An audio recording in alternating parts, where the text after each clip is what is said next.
Je voudrais du soleil vert, des dentelles et des théières, des photos de bord de mer, dans mon jardin d'hiver. Je voudrais de la lumière, comme en Nouvelle-Angleterre.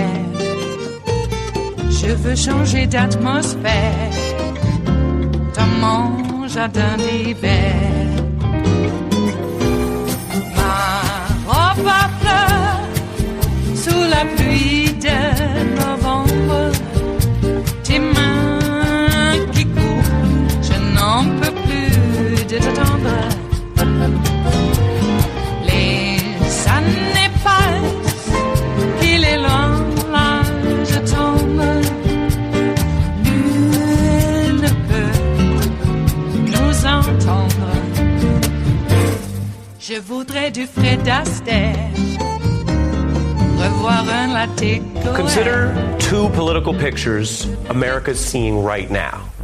The fracas on the left, this House floor debate, Democrats rebuking two Trump officials tonight, breaking news in the last 10 minutes, while also tabling a bill to impeach Donald Trump over racism. And on the right, the scene at the rally in North Carolina where Donald Trump is heading right now as he continues this scorched earth fight that he says is going well. Trump saying he's pleased with the Democratic reaction to these attacks, and rather than reckoning with moral condemnation for his approach, he's talking politics, saying it's working to marry the Democratic Party to these potentially controversial freshman members. Now, this has become a big talking point.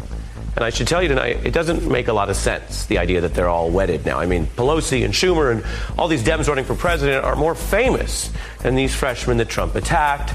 And in 2019 news cycles, I got to tell you, it is hard to imagine people remembering this whole midsummer story in a few months, let alone next November.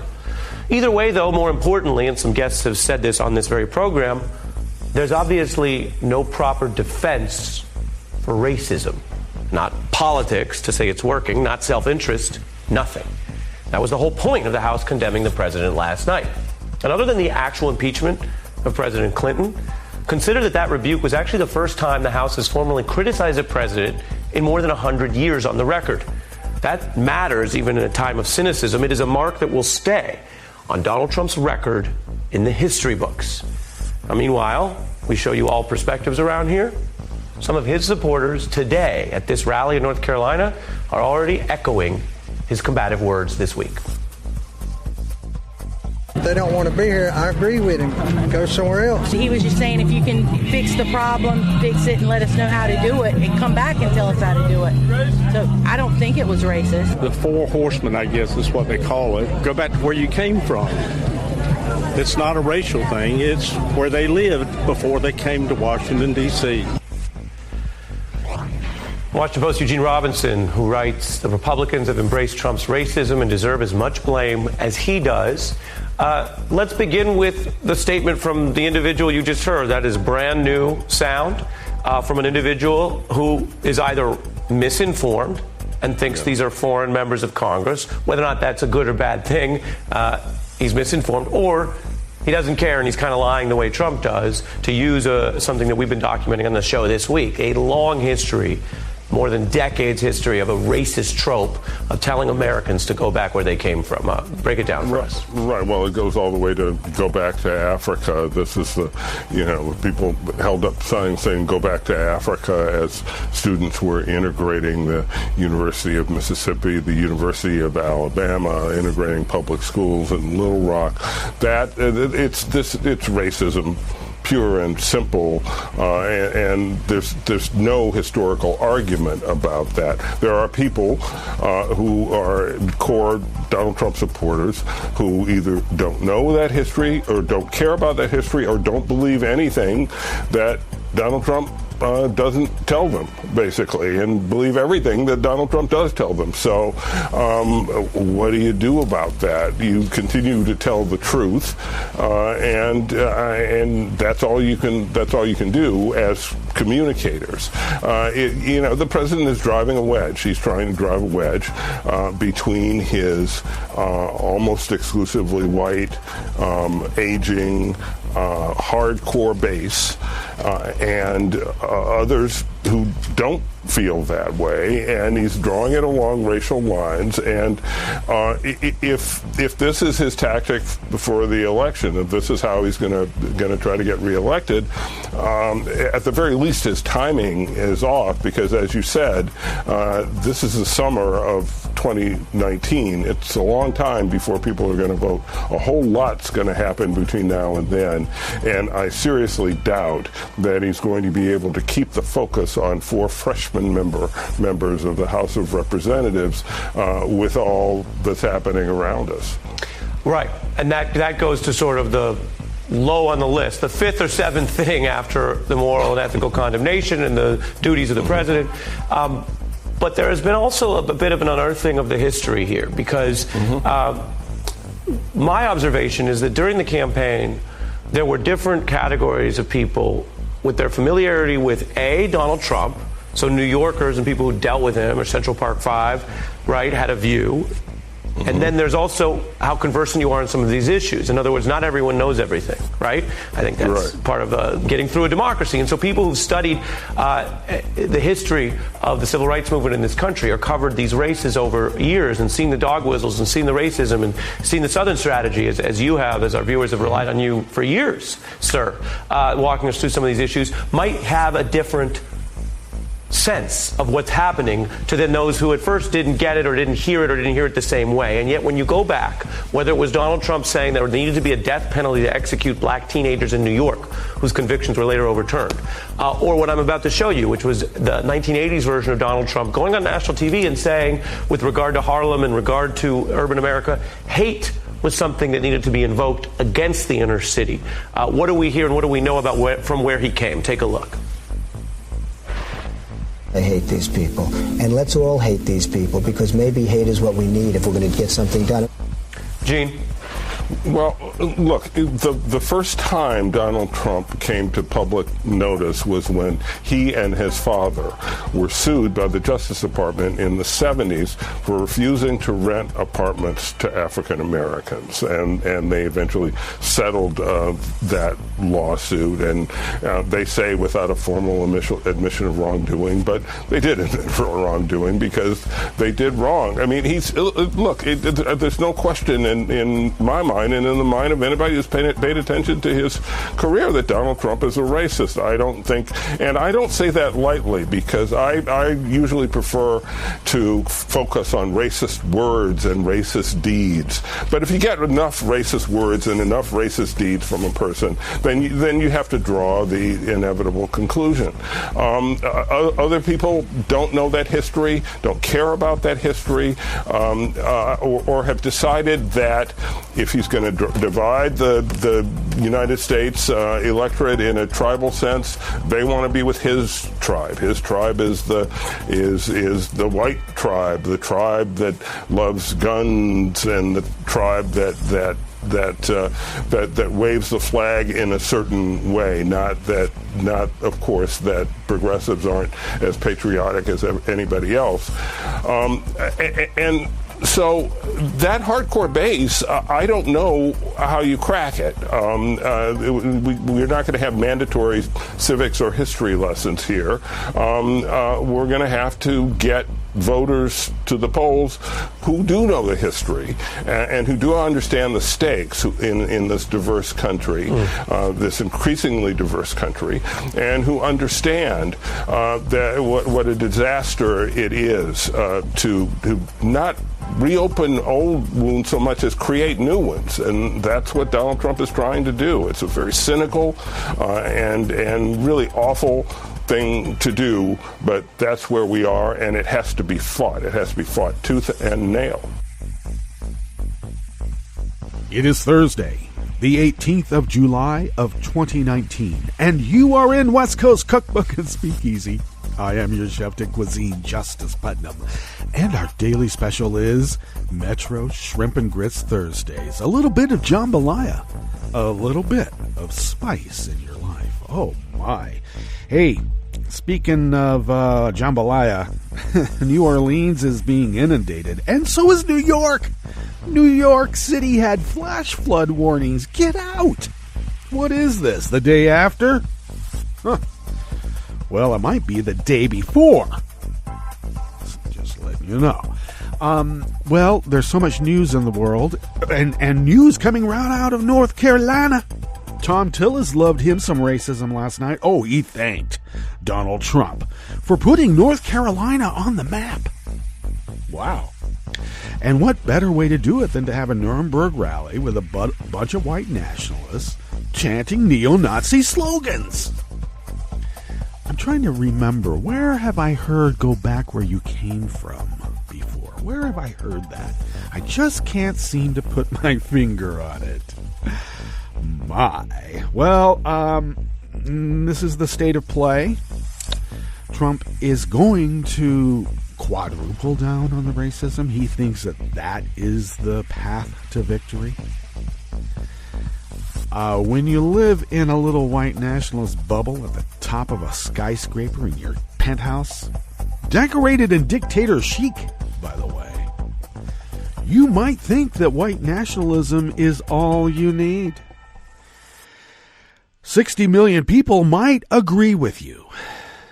So, I suppose winning the popular vote won't be enough again. We're going to have to figure out what counties are going to be manipulated for the electoral vote. We're going to have to figure that out, and just a massive turnout, just a landslide. It's got to be overwhelmingly insurmountable. I hope that's just so redundant, but hey, this is where we are. Do we fight fire with fire? Do we tell those who are telling us to leave? Well, in those situations where that question may arise, I always remind people, the only racial bloc of people who ever left the United States were white people. In fact, they declared war against the United States. They lost, and for some reason, we said, hey, well, just to bring you back in the fold, we'll name a bunch of military bases after your rebel traitorous, treasonous generals. And then what we're going to do is that we're going to make a Mason-Dixon line, and we're going to put it right here. And they did. Instead of attacking this and putting it to rest once and for all. Appease a traitor, lose your nation. It may take a while, but they never give up. Well, after that rant, I suppose we should just get right on into what's happening here in the Bistro Cafe part of West Coast Cookbook and Speakeasy. Well, at the top, Trump is very pleased with the Democratic reaction to his racist attacks. He thinks it is the path to victory. Well, I know of another world leader in history whose brain was addled by stimulants, who thought the very same thing. On the rest of the menu, after threatening to kill state cops ordered to bring them in for a vote, the Oregon GOP is now trying to recall the Democratic governor for doing her job. Yeah, the town message board, the one that we're not supposed to talk politics on. Well, let's put it this way. If a liberal ever counters a right-wing talking point, the liberal will be banned for talking politics. So, there's a Kate Brown recall petition on the town Facebook page. So, of course, I had to respond. You can't just be silent. Silence is complicity. I don't care if they want to ban me. Try it. Yeah, try it. Continuing on, the Marines demanded that indicted GOP Congressman Duncan Hunter stop using their seal in his racist campaign mailers. Well, he's out on bail, too. He's putting out campaign mailers. And called an attack on science. The BLM and the USDA are slammed over their controversial efforts to relocate the agencies outside of D.C. Yeah, they're going to move hundreds and hundreds and hundreds of scientists out of D.C. and giving them like about 2 weeks to say you agree to go, or you can quit. Okay, I keep telling you, vacant property is always more valuable, always. After the break, we then move to the chef's table, where even after being fined a record $5 billion, Facebook still profited from its Cambridge Analytica scandal. Because that's how the market works. Mysterious, isn't it? And Kentucky is not financing Mitch McConnell's re-election campaign. Tax scam beneficiaries are. Only 9% of his campaign cash comes from Kentucky. They hate him. They do. All that and more.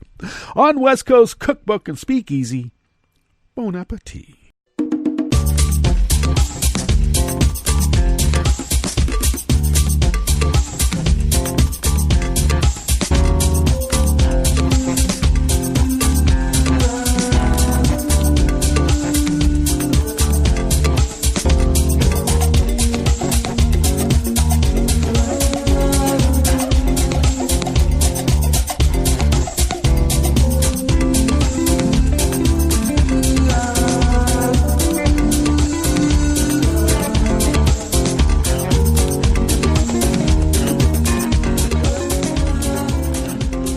At the bottom of our homepage at netrootsradio.com, to the right-ish of the page is the chat room link, monitored by Kelly Lincoln. Thank you, Kelly. To the leftish of the page, right there at the bottom of our homepage at netrootsradio.com, you will notice our Patreon link. And do please become a recurring Patreon of Netroots Radio. For those who have, you've been instrumental. In fact, we would be unable to do this without you, instrumental, in allowing this Resistance Radio to resist for the last 8 years, 24/7, 365. And your generosity is what keeps Netroots Radio going, and we are forever thankful that you do. If you would like to follow Netroots Radio on Twitter, it is very simple. Go to @Netroots Radio. Tom takes care of that, and we thank Tom. I take care of @Justice Putnam, and I also post the show notes and links diary about 10 minutes before showtime on Daily Codes, of course, because that's why it's a diary. And then I get the links out on social media in what's known in the industry as that scramble period. Yeah, that scramble period. So look for those links and do pick up the show notes and links diary, because it is an integral part of this multimedia operation. It really is. Follow the show on Twitter @CookbookWest and pick up podcasts by way of Spreaker, Stitcher, TuneIn, iHeart, YouTube, iTunes, and wherever fine podcasts can be found. And you know the rest. They're all mixed in with every single podcast in the world. Every single one. Well, I haven't spoken very much about the 50-year anniversary of the moon landing. I know there's a lot of people out there who think that we not only did not land on the moon, but the Earth is flat. That's come back. I remember the Flat Earth Society had a precipitous drop in membership when we landed on the moon. And for some reason, after 50 years, the Flat Earth Society is seeing a boom in membership. Well, my understanding is that that line of thinking, it may be going the way of what we also call the Darwin Awards. My experience, and this is anecdotal. I should actually make a quantitative study to find out, but anecdotally, a lot of flat earthers around where I live, and actually wherever I've gone, also tend to be anti-vaxxers as well. Which means they may not be long for the world. The only problem is they might take a lot of us with them. Boy, that's enough to make you angry now, isn't it? Makes me angry. Well, I was a loyal participant in every single space launch And I should say landing, when they parachuted back, too. I was glued to the TV or listening to it on the radio. Yeah, when I was a little kid, I made my own little transistor radios. They were fun. Made a crystal radio when I was about 7, 8 years old, and then I started putting a tube one together. We actually had a shortwave antenna and another big antenna on the farm that we lived on outside of Corvallis in Philomath, Oregon. Yeah, 100-foot tower. But we lived out in the in a pretty rural area. There was only farmland. I don't think the other, because of the way the trees and the little forested areas between meadows, I don't know if our neighbors could actually see the tower because, maybe they could. Because they could see the oak tree also. We had a giant oak tree on one hill crest that we grew alfalfa on, by the way. And I would listen to every space connected broadcast that there was. I'd get up early. Well, living on the West Coast, you had to. And I would watch it on TV or listen to it on my little radios. And I was completely enamored. In fact, I did that all the way through. Well, this is a confession. I had the TV on. No, I had the radio on when the Challenger took off. But I didn't actually turn on the TV.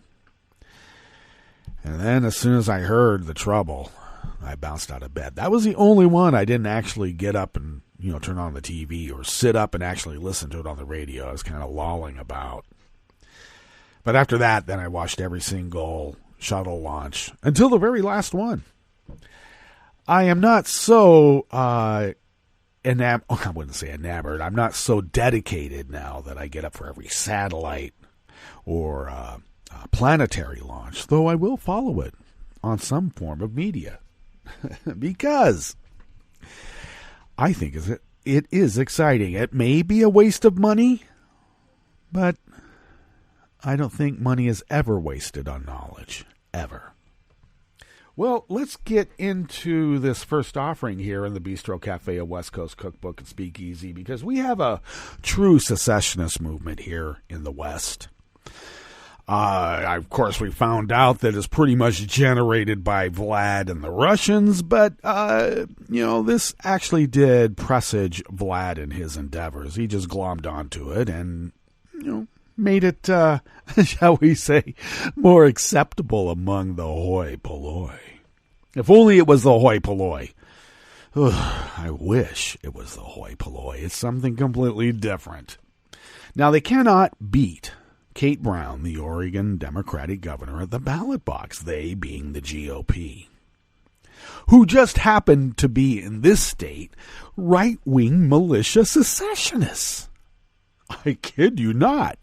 There is a constituency there that vote these people in. They want to make the state of Jefferson. They call it the state of Jefferson. Why?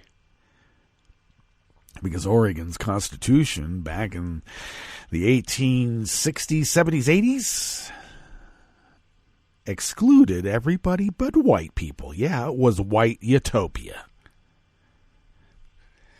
It was Idaho, but with more rain. Yeah, way more rain than Idaho.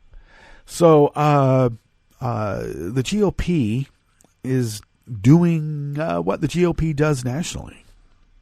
Nullify government, especially government run by Democratic members of the population. Well, they being the GOP right-wing militia secessionists, are throwing what can only be described as a tantrum. Oh, Lisa Needham of Share Blue Media brings us this first offering here in the Bistro Cafe at West Coast Cookbook and Speakeasy. So they're throwing a tantrum. They haven't prevailed on their extremely conservative agenda, so they're launching an effort to recall duly elected Democratic Governor Kate Brown because some people say she's a lesbo. Well, actually, she's admitted to being bisexual, but, that doesn't matter to people who are bigots and haters. And there's a lot of them here in Oregon. Don't think it's full of hippies. Okay? These hippies have turned into neo-Nazis, right-wing militia secessionists, with guns and everything. And They get to walk around with them out in the open. Yeah, it's sort of like saying, don't argue with me, mofo. I've got a gun. Almost like that. Well, it is not the first time that the GOP has tried to thwart Brown. Last month, every Republican state senator fled the Capitol instead of voting on climate change legislation. And one senator even threatened to murder the police officers Brown dispatched to bring them back to do their jobs and vote. Now, let me give a little bit of color to that incident. Not only was it just one senator, but the GOP hires the Proud Boys and the 3%ers as security. Oh, who are they? Yeah, right-wing neo-Nazis. Oh, they say they're not. They say they're anarchists. But they just love to beat up Antifa. You know, anti-fascists. But Antifa to them is, I don't know, some anomalous Goldstein, you know, we've always been at war with Oceania. That one. Okay. Anti-fascists. They want to beat up anti-fascists, no matter who they are. But they think they're like black-clad, hooded anarchists. That's what they probably see in their brains, I think. But these right-wingers are very angry, very loud, and they'll get in your face. Now, in the state of Oregon, the GOP only needs to collect 280,050 signatures in 90 days. 90 days. And then Brown will have to resign or give a reason for her refusal. And if she chooses refusing, the reason would go on a recall ballot in a special election. Of course, they don't have a legitimate reason to recall Brown. She hasn't done anything wrong. Republicans just don't like her policies. And the reasons listed for recalling Brown include an attempt to deprive Oregon's working families of jobs using faulty environmental policy. You know, like addressing climate change, the massive wildfires that have choked off much of the West, destroyed crops, and other jobs. And also, granting driving privileges to undocumented immigrants, like had been done before we got this new iteration of nativism. Now, Brown also faces another recall attempt that is being spearheaded by a private citizen, Michael Cross. Cross thinks Brown should be recalled because Brown raised taxes mercilessly and spends our money recklessly. He is also mad about the public employee retirement system. These attempts have become part of the GOP sore loser playbook. When Republicans can't win statewide, they try to strip power from Democrats who can. That's what I'm calling about government nullification. After voters ousted Scott Walker from the governor's office in Wisconsin, he went after his Democratic replacement, Tony Evers, and the newly elected Democratic Attorney General. On his way out the door, Walker signed a bill by giving the GOP-controlled legislature control over an important state agency. He also blocked Evers from withdrawing the state from Walker's anti-Obamacare lawsuit. Government nullification by the loser.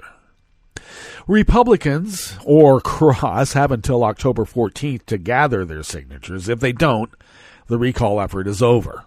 Hopefully, that will be the last time Republicans try to ignore the will of the voters. I feel that we should probably make a bumper sticker or some billboard along I-5 stating, recall GOP right-wing militia secessionists, not Kate Brown.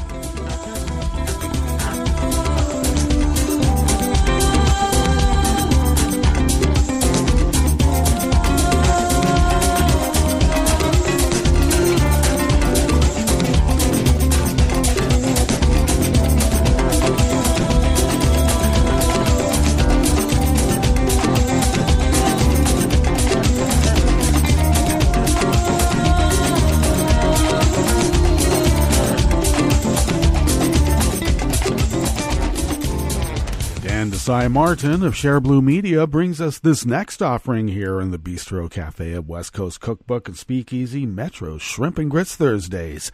The Marine Corps issued a cease and desist letter to Duncan Hunter, telling the indicted California repug to stop using the Marine Corps emblem in his campaign. It has come to our attention that your campaign is using the official USMC Eagle, Globe, and Anchor emblem and the phrase "no better friend, no worse enemy" as an integral part of your political campaign, namely on at least one fundraising mailer to your constituents. The letter states. Now, what they're citing is the fundraising letter that he sent out to his constituents while he was out on bail. Now, since those images and phrases are protected by federal law and cannot be used without permission, the Marine Corps demanded Hunter's campaign immediately remove the emblem and the phrase from its mailers and, without limitation, from all other campaign materials, including websites and other instances where the emblem or the phrase are being used. The Marine Corps demanded further. Just to be sure the campaign follows through, the Marine Corps demanded to know a timetable as to your compliance with our request. Doesn't sound like a request. Now, Hunter used the Marine Corps emblem on a racist mailer attacking his likely Democratic opponent, who just happens to be Muslim, by the way. At this point, it's pretty clear that Congressman Hunter has lost all ability to tell the difference between right and wrong, fact and fiction, Kampa Najir, the possible Democratic opponent, said about the mailer. It's one scandal after another, one embarrassing news story after another, one potential crime after another, one courtroom appearance after another, and one lie after another.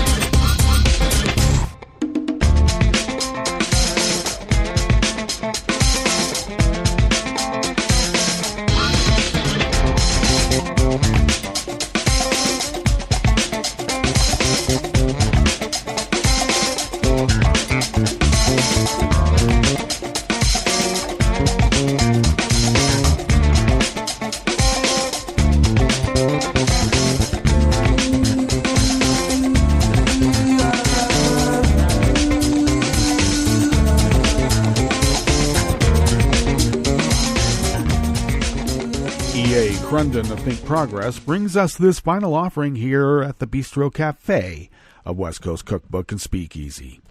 Employees and Democratic lawmakers are pushing back on the Trump administration's plans to relocate hundreds of positions within two agencies outside of Washington, D.C., a move some to see as an effort to clamp down on science. While the planned moves of both the Interior and parts of the Department of Agriculture differ in their scope and rationale, resistance to both plans is shaped up similarly. Critics are expressing concern over the motivations behind the efforts, which would lead to a mass exodus of agency experts unwilling to relocate. This would spur a science brain drain in line with Trump's crackdown on reports and research from within his own government. Well, if you're in competition with the United States and your gross national product is about the size of Italy's, one way to bring the United States down to size is to have a science brain drain. Vlad needs it. He needs to sell his wheat. We really grow the best wheat, but we won't if our scientists are told, move to Wyoming, move to Idaho, move to Montana. And many of these agencies actually need to be in Washington, D.C. to do their job. But if you're deconstructing the administrative state, because property is always more valuable when delivered vacant to a hostile foreign power, A science brain drain is really part of the strategy now, isn't it? All right, let's get to our break, and when we get back from that break, we are going to go through weather from around the world and finish up with the stories that we have curated for you today. You are listening to West Coast Cookbook and Speakeasy, and we will be right back. You are listening to netrootsradio.com. Please hang up and try again.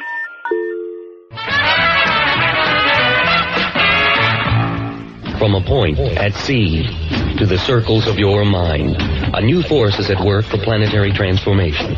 New radio for a new Earth.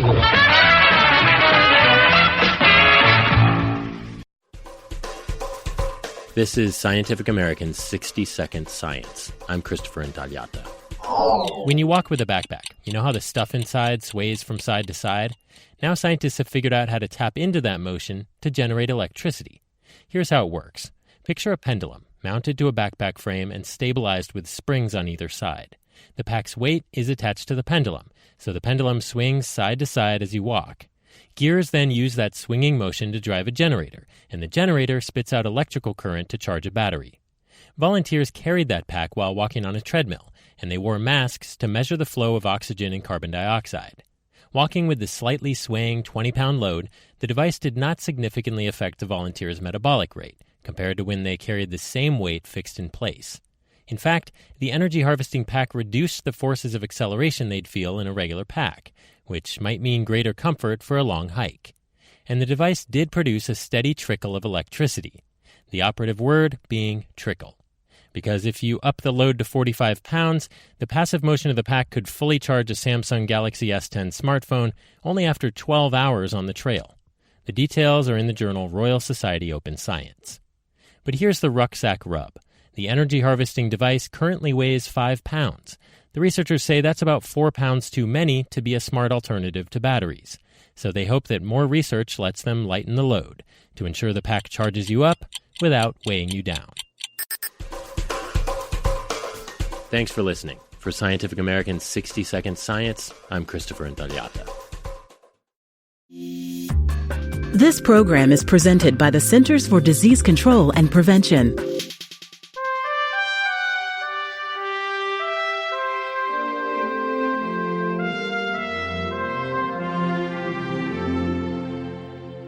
Welcome to A Cup of Health with CDC, a weekly feature of the MMWR, the Morbidity and Mortality Weekly Report. I'm your host, Dr. Kathleen Dooling.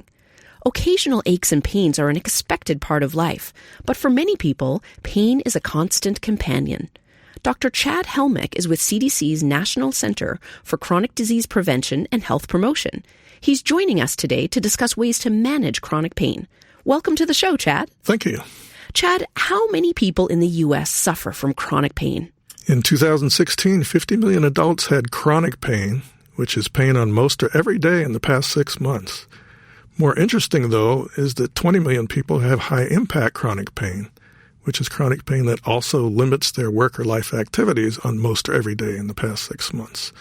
This is a problem because chronic pain is associated not only with symptoms, but with anxiety and depression, reduced quality of life, and the risk of opioid problems. What are the most common causes of chronic pain? The most common causes generally relate to bones and joints, like low back pain and arthritis, but there are many other causes: headaches, sickle cell disease, fibromyalgia, surgery and injuries, and many, many others.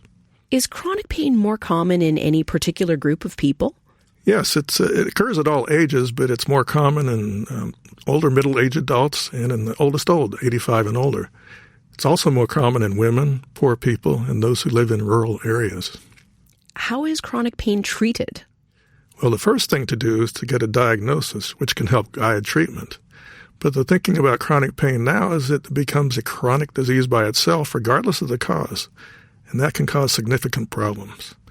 The real goal in management is to have a manageable level of pain, not to get rid of all pain. There's several steps that can be taken, and these are sometimes difficult to do because of barriers to access. But it makes sense to do the simplest and safest things first. And these are non-drug steps. Things like physical activity. Walking is perfectly good to help reduce pain. Also, self-management education can give you some confidence in managing chronic pain when you're on your own. There's also physical therapy, occupational therapy, psychological therapy, better sleep, which usually means less alcohol, and seeing a chiropractor or getting biofeedback and massage. If that's not enough, non-opioid drugs like Tylenol or Motrin and Advil or naproxen or Aleve can help. If those don't work, then it's time to consider something stronger. Sometimes that's opioids, but there's not great evidence that opioids are good for long-term pain in most people. Do you have any advice for people suffering from chronic pain? Well, it's important to work with a variety of providers who are working together to help you. The goal, again, is manageable pain so you can live a productive life. This can include physical therapy, most people can walk, to treat any underlying depression or anxiety, and to avoid further injuries. Finally, the National Pain Strategy is laying out a strategic roadmap to improve pain management system in this country. Where can listeners get more information about managing chronic pain? Listeners can go to the NIH website, nih.gov, and type in National Pain Strategy. Thanks, Chad. I've been talking today with Dr. Chad Helmick about ways to manage chronic pain. If you're experiencing daily pain, talk with your healthcare provider to ensure you have the correct diagnosis and know how to manage your condition. Until next time, be well. This is Dr. Kathleen Dooling for A Cup of Health with CDC. For the most accurate health information, visit cdc.gov or call 1-800-CDC-INFO. He seems sorry. We very clearly told him not to look up there. I'm honestly impressed that he was able to do it. Right? What, did he balance on that big chair? Yeah, I mean, I guess he'll just know what his gifts are this year. I really thought we had hidden them well. If they can find their presents, they can find a gun. 911, what is your emergency? Every day, 8 kids and teens are unintentionally killed or injured by loaded and unlocked guns. Learn how to make your home safer at endfamilyfire.org. Brought to you by the Ad Council and End Family Fire. Hi, it's Tom. Could we humbly suggest your donation to netrootsradio.com? All we've got to run this 24-hour powerhouse of progressive resistance radio is what comes out of our own wallets. And you are our biggest donor. And it doesn't take much, $3, $5. Just go to the bottom of our netrootsradio.com page and hit our secure donate button. Heck, you can even make a recurring contribution. And you'll get a wondiferous pair of Netroots radio stickers for application to your backpack, your bumper sticker, or your banjo. Well, it's up to you which backpack you want to put it on. So donate what you'd like at the bottom of our netrootsradio.com's homepage. Because you are our biggest donor. netrootsradio.com. Together, we are Resistance Radio.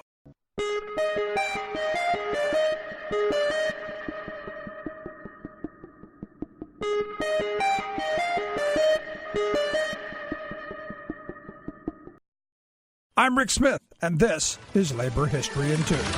On this day in labor history, the year was 1914. That was the day IWW songwriter Joe Hill was sentenced to be executed in Utah. He was convicted of murder, although the charges were likely trumped up. Hill grew up in Sweden. His father died from an occupational injury in 1877, and the children had to quit school and go to work. When Hill's mother died 2 years later, Joe came to America with his brother. He worked in various cities throughout the country. When he was in California in 1910, Joe joined the International Workers of the World. His songs were compiled into the IWW's Little Red Songbook. Hill had his first run-in with police during the San Pedro dockworkers strike in 1913. He was arrested and held for 30 days on the charge of vagrancy because, he said later, he was a little too active to suit the chief of the burg during the strike. In 1914, Hill was charged with the murder of a grocer and his son in Salt Lake City. The evidence was circumstantial. The jury found him guilty even though neither witness for the prosecution could identify Hill conclusively, and the gun used in the murder was never recovered. Hill penned the famous words, "Don't mourn, organize," in a letter to fellow IWW organizer Big Bill Haywood before his execution by firing squad. His body was cremated and the ashes mailed to IWW locals in every state but Utah. I dreamed I saw Joe Hill last night, alive as you and me. Says I, but Joe, you're 10 years dead. I never died, says he. I never died, says he. Labor History in 2 brought to you by the Illinois Labor History Society and The Rick Smith Show. For more information, go to laborhistoryin2.com. I read the news today, oh boy. It's time for Nicole Sandler's What's News from NicoleSandler.com and the Progressive Voices Network. We've officially sunk to a new all-time low. And obviously and importantly, Omar has a history of launching vicious anti-Semitic screeds.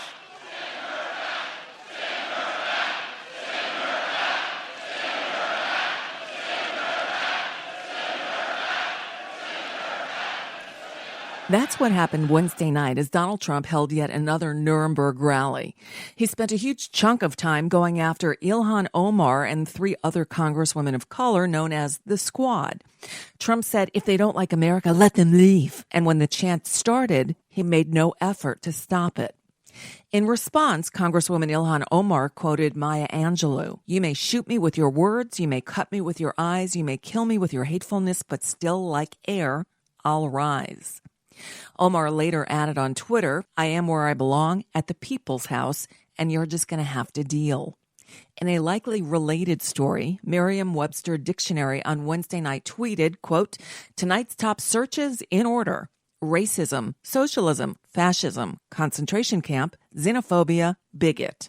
Meanwhile, back in Washington, the House of Representatives shot down an effort to impeach Donald Trump. 137 Democrats joined all Republicans in defeating the measure introduced by Congressman Al Green of Texas by a final vote of 332 to 95.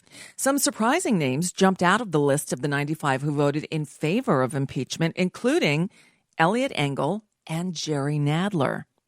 But leadership pretty much stuck with Nancy Pelosi. Steny Hoyer, Jim Clyburn, Ben Ray Lujan, Hakeem Jeffries all voted to table the bill.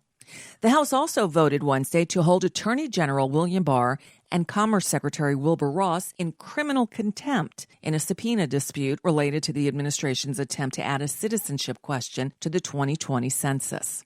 From the "you've got to be kidding me" file, Kentucky Senator Rand Paul on Wednesday blocked a bipartisan bill that would ensure a victims' compensation fund for the 9/11 attacks never runs out of money, saying any new spending, such as the 9/11 bill, needed to be offset by cuts. Any new spending that we are approaching, any new program that's going to have the longevity of 70, 80 years, should be offset by cutting spending that's less valuable. We need to, at the very least, have this debate. I will be offering up an amendment if this bill should come to the floor, but until then, I will object. Jon Stewart wasted no time in calling him out. It's absolutely outrageous, and you'll pardon me if I'm not impressed in any way by Rand Paul's fiscal responsibility virtue signaling. Rand Paul presented tissue paper avoidance of the $1.5 trillion tax cut that added hundreds of billions of dollars to our deficit. And now he stands up at the last minute after 15 years of blood, sweat, and tears from the 9/11 community to say that it's all over now. Now we're going to balance the budget on the backs of the 9/11 first responder community. This is about what kind of society do we have. At some point, we have to stand up for the people who have always stood up for us. We should note that Rand Paul was not alone. Senator Mike Lee of Utah joined Paul in blocking the vote, saying it had to be paid for first. Here we go again. CNN is getting ready for the second Democratic debates of the 2020 campaign. On Wednesday, they announced the 20 candidates who they say qualify. It's the same as the last group, but with Montana Governor Steve Bullock replacing Eric Swalwell, who already dropped out. But many of us are wondering, where's Mike Gravel? The former senator qualified last week by crossing the 65,000 individual donors line, CNN claiming they missed on hitting the polling threshold. But the rule says that the candidates had until 11 a.m. Wednesday to certify with the DNC that they have either received at least 1% support in 3 polls from an approved list of pollsters or received campaign contributions from 65,000 unique donors, including 200 donors each from 20 different states. In their story announcing the 20 to be included, CNN completely omitted any mention of Mike Gravel's name. We should note that Massachusetts Representative Moulton, Miramar, Florida Mayor Wayne Messam, former Pennsylvania Congressman Joe Sestak, and billionaire investor and narcissist Tom Steyer also failed to qualify. But just having the debates on the 30th and 31st of July is not enough for CNN. They're turning the drawing for the candidate lineups for the 2 nights into reality TV. So Nancy Pelosi set a Friday deadline for Congress and the Trump administration to reach an agreement on raising the debt limit. Yeah, it's that time again. And setting new overall spending levels. Pelosi, who's been regularly speaking with Treasury Secretary Steven Mnuchin, said she wanted to vote on any potential agreement next Thursday, a day before the House goes on recess for the entire month of August. To achieve that, any agreement would need to be completed by this Friday to give the chamber enough time to move the deal through the legislative process. I got good news. And that's just a bit of what's news for now. I'm Nicole Sandler. If you appreciate these reports and the Nicole Sandler Show, I hope you'll consider making a contribution. My work is 100% listener supported, and I can't do it alone. Find out more at NicoleSandler.com/donate.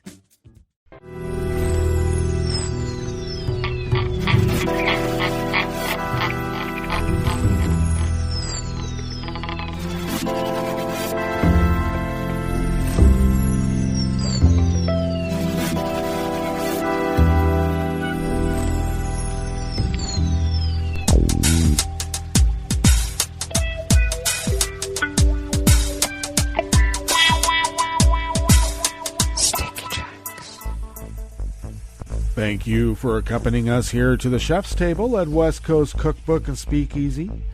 We always begin weather from around the world along the banks of the Rogue River and the Rogue River Valley of southern Oregon on the west coast of the continental United States of America, where it is currently 68 degrees Fahrenheit, slated for a high of 85 to 88. Currently under cloudy conditions, will be partly cloudy throughout the day. Winds are out of the southwest at a negligible 1 mile to 2 miles per hour. Will be picking up and increasing to 5 to 10 miles per hour after shifting out of the north in about an hour and a half or so, and then shifting again out of the north-northwest, but continuing its clip of 5 to 10 miles per hour tonight and through tomorrow, where we will have clear conditions tonight with overnight lows in the upper 50s to low 60s. Sunny tomorrow with highs slated again in the mid-80s. Small chance of rain overnight because of that confluence of hot and cold. We'll see how much cold there is. Grass pollen remains high locally. That air quality index has dropped to 6 parts per million. And the daytime UV index remains very high at 9. Barometric pressure is holding steady at 29.78 inches. Visibility is at 9 miles, and relative humidity is at 83%. Quite muggy. Weather from around the world is brought to you by people's personal weather stations that they purchased. These people planted these purchased personal weather stations somewhere on their property, and these people positively live around the world. London is 74 and partly cloudy. Paris is 83 and sunny. Rome is 85 and sunny. Kiev, 72 degrees and fair. Kabul, 86 and fair. Hong Kong, 85 degrees and fair. Tokyo is 78 with rain and a flood warning. Sydney, Australia is 48 and clear. Of course, they are experiencing winter there, being in the hemisphere that they are. San Francisco, California is 55 degrees and mostly cloudy with a wind advisory for small craft on the bay and offshore. And New York is 78 degrees Fahrenheit with a light rain and a continuing flood watch for New York City. And that is weather from around the world, brought to you by people's personal weather stations that they purchased. These people planted these purchased personal weather stations somewhere on their property, and these people positively live around the world.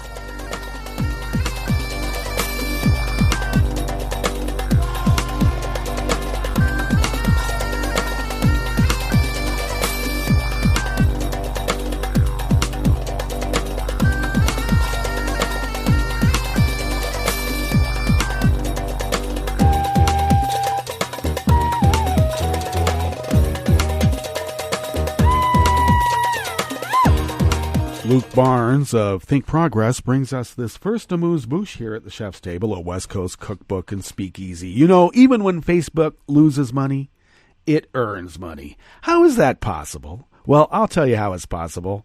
It's the magic and the mystery of the market, isn't it now? Well, the FTC last week decided to impose roughly a $5 billion fine on Facebook in a long-running probe into whether or not the social media giant's infamous Cambridge Analytica scandal violated a 2012 consent decree in which Facebook agreed to better protect user privacy. The fine, which has been referred to the Justice Department's Civil Division for review, would be the largest ever handed out to a tech company by the federal government. But if Facebook's recent stock price is anything to go by, the company is not at all fussed by the fine. Well, after news of the fine broke last Friday, Facebook's stock value actually rose 1%, netting CEO Mark Zuckerberg, who owns 88.1% of all Facebook shares, an extra $1.1 billion. In April, Facebook had also reportedly set aside $5 billion in anticipation of a decision by the FTC. Well, lose money, you make money. Isn't that the American way?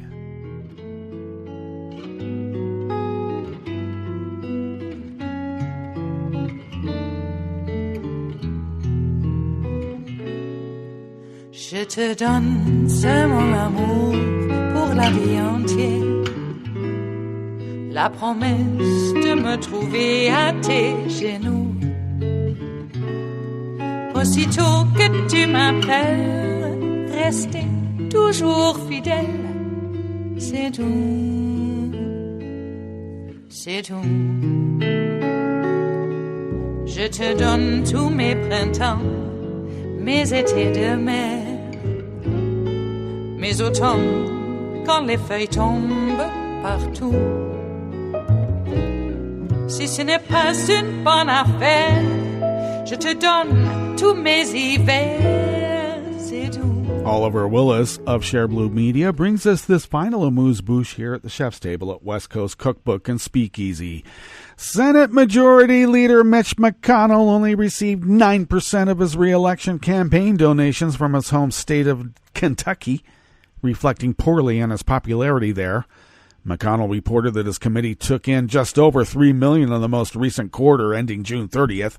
The biggest block of contributions during the period came from two global financial services firms based in New York.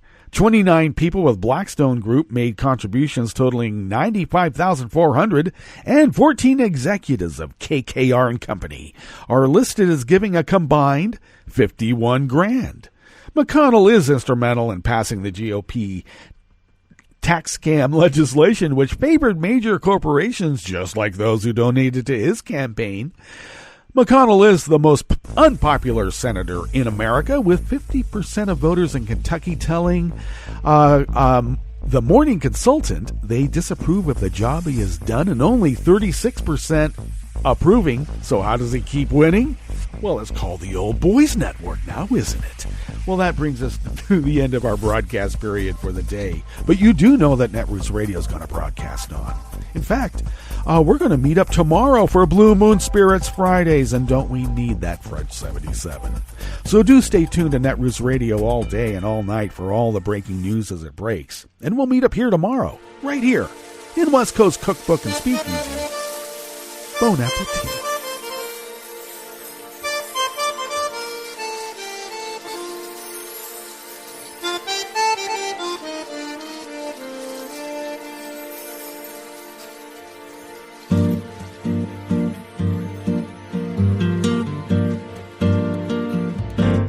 Je voudrais du soleil vert, des dentelles et des théâtres, des photos de bord de mer, dans mon jardin d'hiver. Je voudrais de la lumière, comme en Nouvelle-Angleterre. Je veux changer d'atmosphère, dans mon jardin d'hiver.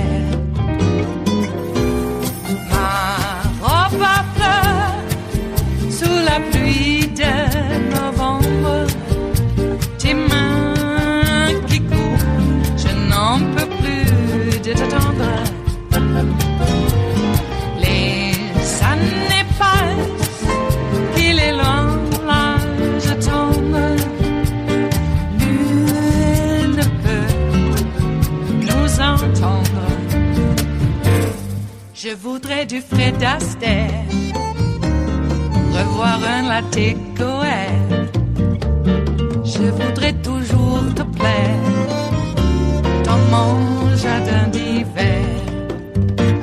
Je veux déjeuner par terre comme au long de golfe clair, t'embrasser les yeux ouverts dans mon jardin d'hiver.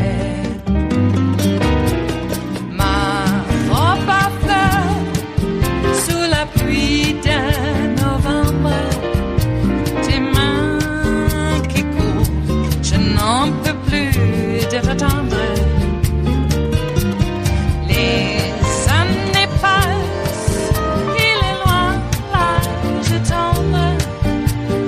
Nul ne peut nous entendre.